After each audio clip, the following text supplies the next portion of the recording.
Bonjour à tous, c'est Jocelyn de Sémessois, en pleine nature, dans le parc. On n'a pas changé nos vieilles habitudes.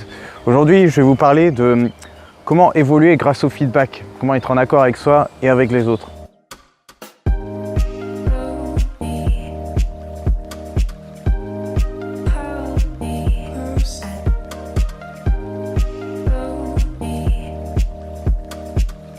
Un feedback, c'est simplement un retour d'information. Par exemple, dans la PNL, il y a un présupposé qui dit « il n'y a pas d'échec, que du feedback ». Ça veut dire que quand vous êtes confronté à un résultat qui ne vous plaît pas, quand vous avez raté quelque chose, une expérience, bref, vous êtes insatisfait, et ben, au lieu de vous fustiger, de vous culpabiliser de ce qui n'a pas marché, prenez votre erreur comme un retour d'information, simplement. Ce retour d'information, il vous permet de savoir quel point vous n'avez pas assez travaillé et ce que vous devez améliorer pour la prochaine fois. Si vous le prenez comme ça, à chaque chose que vous ferez, vous ne pourrez qu'évoluer. C'est ça l'intérêt d'un feedback, ou en tout cas de prendre les erreurs, les échecs plutôt comme des feedbacks.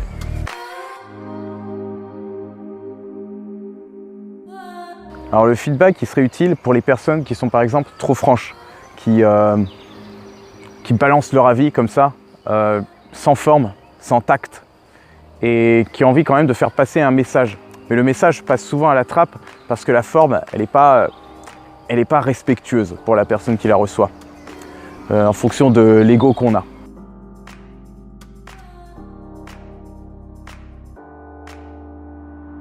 Son rôle, justement, c'est de faire passer votre message d'une manière douce. Comme ça, il pourra être reçu. La personne, elle pourra bouger, elle pourra évoluer. Et en même temps, vous verrez le changement chez elle. Dans ce cas, tout le monde sera content.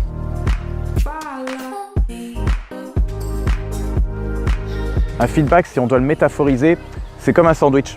C'est-à-dire, il y a la première tranche de pain, qui est le moelleux. Donc on rentre de façon douce, pour que la personne puisse accueillir notre message. Ensuite, on met la viande, ou légumes, bon tout le reste quoi, si vous êtes végétarien, qui est la part consistante, le message qu'on veut lui apporter. Et au-dessus, on remet la tranche de pain dessus pour enrober tout ça, pour terminer d'une manière douce, qu'on atterrisse plus sur des oreillers que sur un terre-plat. Vous voyez un petit peu? Voilà, donc c'est comme ça que se présente un feedback. De manière plus concrète, il se structure en 3 parties. Là, je vais vous donner un truc, un exemple type. Première partie, j'ai aimé quand.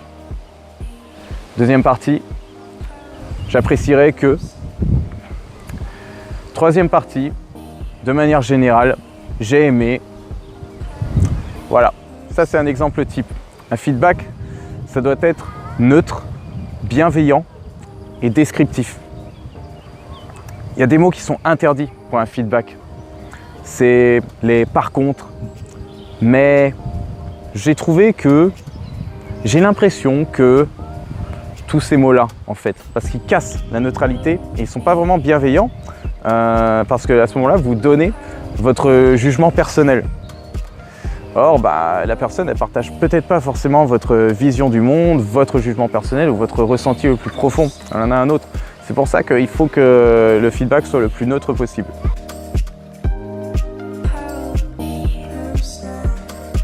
Il y a plusieurs exemples, il y en a un que je donne sur le blog. C'était par exemple une collègue qui avait un colocataire et elle n'était pas contente parce que tous les matins, il ne passait pas le coup sur la table. Il ne passait pas un coup de chiffon. Et ça la rendait folle alors qu'elle lui avait déjà dit plusieurs fois de le faire. Et en faisant le feedback, ça s'est magiquement, il a magiquement fait ce coup de chiffon qu'elle demandait depuis si longtemps. Donc elle l'a présenté sur la structure type. Je vais vous dire un petit peu. J'aime que tu t'impliques pour les tâches ménagères, notamment pour la vaisselle. J'apprécierais encore plus que tu passes un coup de chiffon sur la table. Ça nous éviterait à avoir nous-mêmes à le passer tous les matins ou avant le repas. Ce serait plus pratique. Mais globalement, j'aime bien le fait que tu sois un homme qui fasse les tâches ménagères, que tu te prennes en main, comme ça, en autonomie. Et là, vous voyez, le message, il passe beaucoup plus facilement que si vous l'aviez fait autrement. Il peut y avoir plein d'autres exemples. Vous pouvez vous baser sur celui-là déjà. Mais ce que je vous ai donné, c'est une structure type. Donc après, c'est à vous de mettre les mots que vous voulez. Du temps que vous respectez les 3 principes, neutralité, bienveillance et langage descriptif. Je vous remercie d'avoir regardé cette vidéo jusqu'au bout. C'est tout pour aujourd'hui, donc vous pouvez la partager si elle vous a aidé, mettre un petit j'aime parce que ça fait toujours plaisir. Et nous nous retrouvons pour une prochaine sur le blog, sur Facebook, sur YouTube. Et voilà, ciao!